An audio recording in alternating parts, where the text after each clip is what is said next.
Hey everybody, welcome to the Morning Devo with Bo. March 8th. Gonna get in the Word this morning, go through the Bible a little bit, maybe get some good insights to the day. And and as we do it day by day, we just keep going through the Bible, which is awesome. So thanks so much for joining me. My name's Bo Willett, and you can always check out my archives at my YouTube channel at Bo Willett. And so that's where they're all at. And it's Ouellettee. Very French Canadian last name for sure. But that, if you want to go through the Bible, go for it. And, my story is pretty simple. It's just finally like taking some time to actually go through the Bible. And sure enough, it's changed my life in a lot of ways. And I can say always. It's been pretty radical. But just simply going through the Bible, taking some time, getting through the Bible. Maybe you've thought about reading the Bible or thought about the Bible before. Growing up the way I did, I never really thought about the Bible at all. It wasn't until just in popular culture that the Bible kind of hit me as like maybe a book I maybe should read. I read, other spiritual books, and I thought, man, why do I not read the Bible, and why do I not like Christians at all, And so it really led me on a quest to just, pick it up and maybe start reading it, and going from Genesis to the Book of Revelation, just reading through it, and that's what I love to do in my devotion times, and that's what I'm doing, and that's why I air these, because they're my personal devotion times of just going through the Scripture. So I'm in chapter 19 of 1 Kings, and I am going to begin right now. So here we go. It says, then Ahab got home. Now, Ahab got home from a pretty major situation, right, on Mount Carmel. You got to read the prior chapter. And again, this is why it's so cool to go through the Bible this way, is you get to see how things are developing and how this deity, how God is working within this situation, and on the big picture of how he's working in the world. So a lot of our questions about God get answered as we just literally read through the whole thing and just think through things a little bit. So now this king, Ahab, gets home and he tells Jezebel everything Elijah had done. Elijah's the prophet, right? And it says, including the way he had killed all the prophets of Baal. Elijah was not only a prophet, but he also exercised, in a sense, like governmental authority, capital punishment against those that were started worshiping Baal. And this was in accordance with the law of Moses. And so there's a lot of backstory here. But just so you know, Ahab goes and tells his wife, right, who is Jezebel, right, everything that Elijah had done. And so Jezebel sent this message to Elijah. So, of course, Jezebel's mad, and she loves Baal worship, and she wants it to continue. So she sends a letter to Elijah, and this is what it says. Let's see. It says, "May the gods strike me and even kill me if by this time tomorrow I have not killed you, just as you killed them." So you see kind of an interesting letter in the sense that it says gods, right? It's a polytheistic idea there, many gods. And Elijah, of course, is claiming to worship the true and living God, the true God of Israel. And so Jezebel, who's not from Israel, not a Hebrew, says, "Hey, I'm going after you, Elijah." I don't know if you've ever had that kind of happen to you, where someone really wants to get at you, and man, they're not going to be satisfied until they really do some damage in your life. And this gets more crazy as technology gets more interesting, right? Where how you can damage people become really, it can get really twisted. and people can really steal your identity, do all kinds of things, and really, really wreak havoc in our lives. But sometimes that happens closer to home, right? Just in our families or things like that, where people's really out to get you. And it says Elijah was afraid and fled for his life. Now this is interesting because sometimes, like, when you think of the Bible, you think of the characters of the Bible, or you might think of what you've heard that term saints before, and you go, oh, these are the good guys, these are good people. And they kind of, you think they have an armor that they're wearing that has no chinks in it, right? Has no areas of compromise, weakness. But yet you see Elijah here was a person who was afraid and fled for his life. Now this is after an amazing act of the deity on Mount Carmel. I mean, this is some serious stuff going on. Something that we would call miraculous. And it's interesting that even when the miraculous happens, it doesn't negate our human ability and frailty, I should say, to fear and have other issues in our life, meaning we don't just become super people. Sometimes we think that, oh, if there's just a miracle and God just show himself, then, oh, I would just become this super saint, that my whole world would change and I would just be Superman, Superwoman kind of thing. No, not necessarily. If there's anything the Bible really reveals to us, is that a miracle can take place, and yet we still have this incredibly major issue with our sinful fallenness. And here, right after an incident of the miraculous, the prophet of all, right, the main person, the good person, right, is afraid. And what does he do? He flees for his life. I mean, shouldn't it read like, hey, Elijah was bold as a lion and approached Jezebel with the boldness of 1,000 chariots and overtook her and sent her to the government, and that she was tried and found guilty, and and the place rejoiced or whatever. But no, he was afraid and fled for his life. Fear is a major motivator in our world and in our hearts.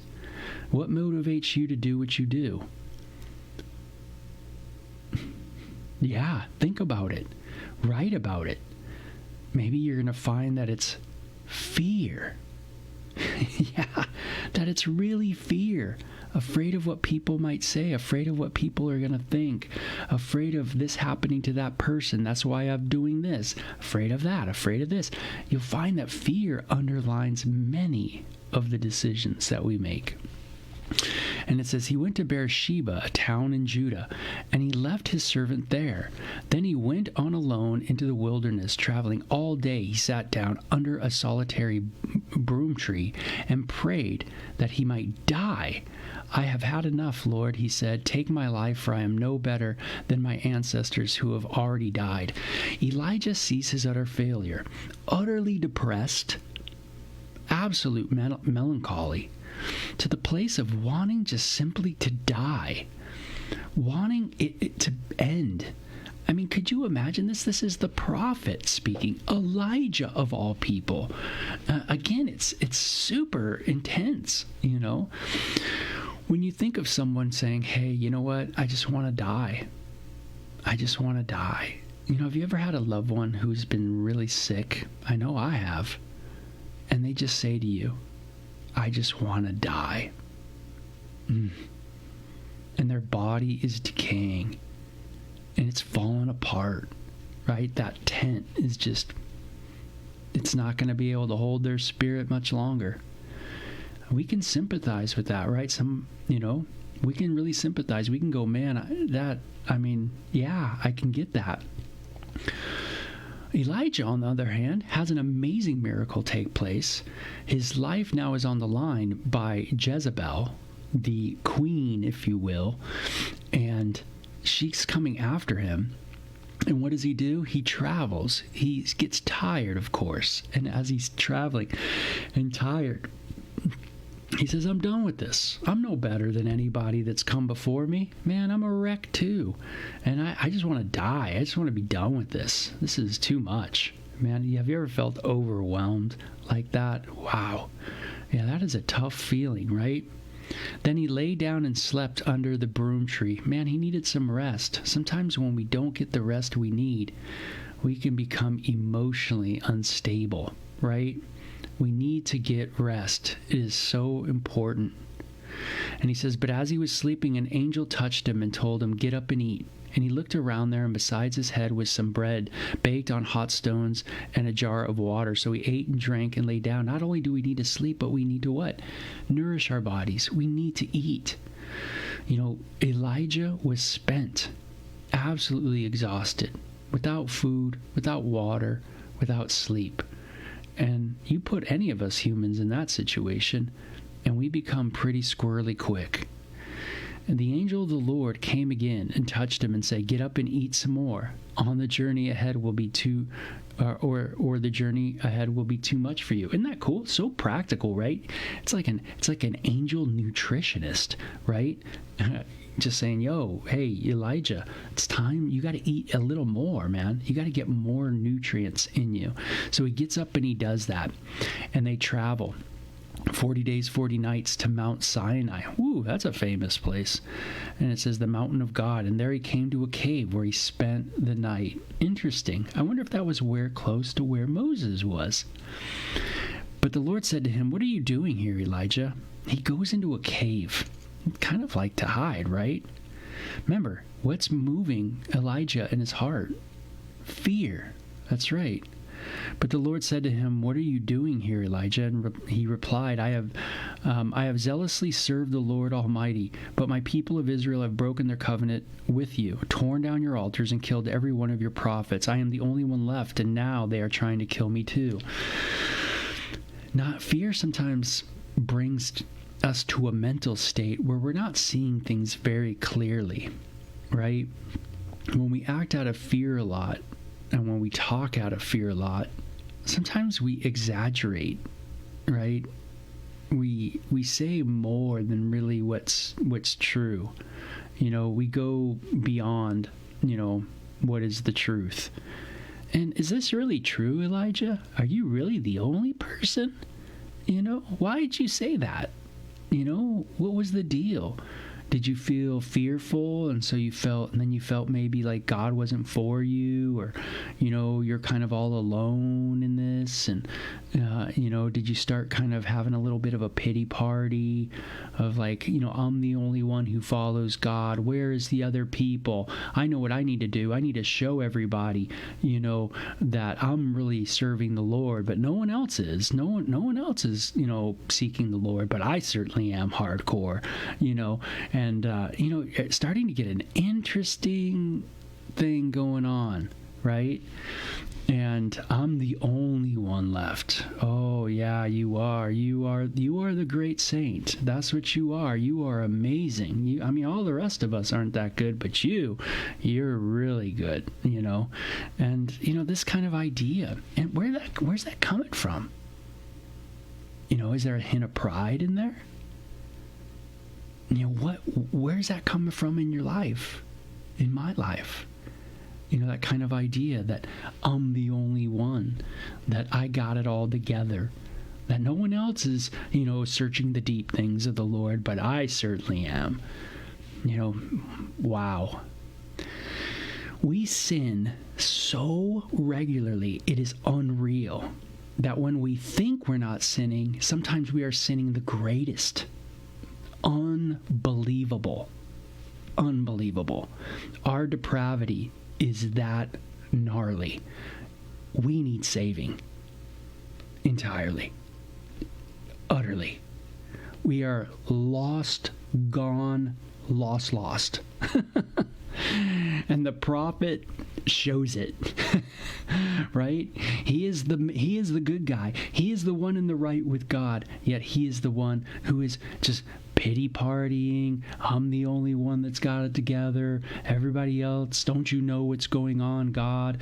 In all of his self-righteous attitude, it's all wrong. It's all off. Go out and stand before me on the mountain, the Lord told him. And as Elijah stood there, the Lord passed by, very similar to the incident with Moses.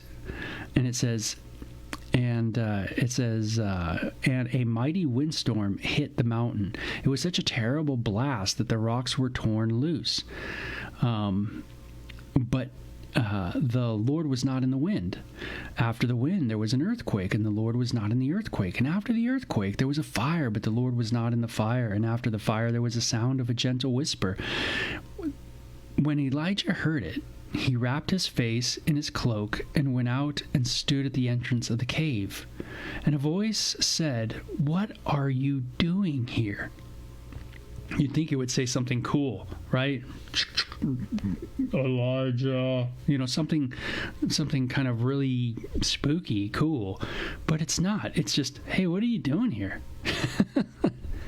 He replied again, I have zealously served you, God Almighty, but the people of Israel have broken their covenant with you, torn down your altars, and killed every one of your prophets. I am the only one left, and now they are trying to kill me too. Okay, he reiterates this, and the Lord said to him, go back the same way you came and travel to the wilderness of Damascus. You need to backtrack, bro. You need to go back. You need to rethink this. Take a step back, rethink. When you arrive there, anoint Hazael to be king of Aram. Then anoint Jehu, grandson of Nimshi, to be king of Israel. And anoint Elisha, son of Zaphat, from the town of Abel Maholah, to replace you as my prophet. Anyone who escapes from Hazael will be killed by Jehu, and those who escape Jehu will be killed by Elisha. Yet I will preserve 7,000 others in Israel who have never bowed down to Baal or kissed them. So the Lord gives a little correction to Elijah and says, hey, I have more people, Elijah. You're not the only one, brother. What are you doing? We just got done Mount Carmel. Like, why are you fearing? Why are you running away? Go back and let's get back in the game, and let's get the head on straight, and let's remember that I got a lot of people that are seeking the Lord and that are right there with you, loving God, And so sometimes we need to just kind of take a step back and go, man, where did I fall off the beam? You think you're so self-righteous. Where did that come from? Where did you get off the beam? What about your life? Let's look at your life real quick. Let's examine that. Can you look back on your life? But to get restored, sometimes it's just going back to where you were and just start again. Just start again. But let's start differently. Instead of attacking or, oh, it's them. Instead of attacking, maybe just focus on you and your call, right? And what you got going on. Maybe just focus on your life and what you can do by day by day. Hey, what are you going to do to change you? Ask God to change you. So it's amazing what God says to him. Go back the same way you came. And this is what you're to do. You're to anoint these people. And you're going to have a replacement for you too. You can get all the rest you want now. And you can not be in the game, too. I'll get someone to help you and to even replace you, to take your place. And sometimes we need that. We get so pooped that we need someone to kind of replace us a little bit, right? Yeah, no doubt. And he reminds him that, hey, I got a lot of people there. So Elijah went and found Elisha, son of Zaphat, plowing the field. What was Elisha doing? Elisha, not Elijah. Elisha was out plowing the field. doing some work, right? Busy working. You know, plowing the field is private work. You're in your own head, right? You're plowing. It's hard work. And there were 12 teams of oxen in the field, and Elisha was plowing with the 12th team. Elijah went over to him and threw his cloak across his shoulders and then walked away. And Elisha left the oxen standing, ran over to Elijah and said to him, "First, let me go and kiss my father and my mother goodbye, and then I will go with you." And Elijah replied, "Go on back, but think about what I have done to you." Ooh, Elisha knows that there's some serious stuff going to happen, that Elijah the prophet wants him to hang with him. So Elisha returned to his oxen and slaughtered them. He used the wood from the plow to build a fire to roast their flesh, and he passed around the meat to the townspeople, and they ate, and he went with Elijah as his assistant. Amazing. What does he do? He has a giant party, a big giant barbecue. He says, you know what? Elijah wants me to be his assistant. That is amazing. Why? Not because so much Elijah was amazing, but man, the idea of learning about God, being close to God, growing in God, that was, man, on Elisha's heart, obviously. And it was a celebratory time, something awesome. You know, do I think of growing in God that way? Celebratory. That's something to think about. And I want to. You know, growing in my walk with God is something to celebrate, something to rejoice in. And Elisha does this with his family, with his friends. So very cool. So a great chapter, a lot of really interesting things about this chapter for sure that you might have thought. But it's neat to see that, you know, main people in the Bible, some of our heroes, you know, have feet made of clay as well. And we all need saving, a savior. Yeah, that's right. We all do. And when you think you stand, you know, be careful lest you fall, right? Yeah, we need God to be holding us up for sure by his grace. So you guys have a great day. You guys take care. And Laura, Casey, good having you in the house this morning. You guys enjoy the day. It's gorgeous out there, okay? Bye-bye.